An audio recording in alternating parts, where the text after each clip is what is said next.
What is Juneteenth? Juneteenth marks the end of slavery in the United States. On June 19th, 1865, 2.5 years after the Emancipation Proclamation, enslaved African Americans in Texas were finally informed of their freedom. The proclamation, issued in 1863, couldn't be enforced in areas under Confederate control.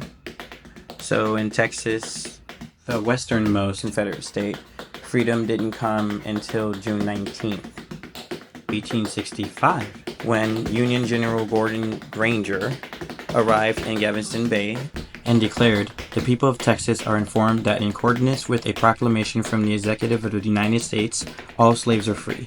This involves an absolute equality of rights and rights of property between former masters and slaves, and the connection heretofore existing between them becomes that between employer and hired laborer." Later that year, the 13th Amendment abolished slavery across the United States. Today, Juneteenth is a celebration of freedom, resilience, and achievement, reflecting on our past and striving for a more equal future. Juneteenth doesn't have to end today.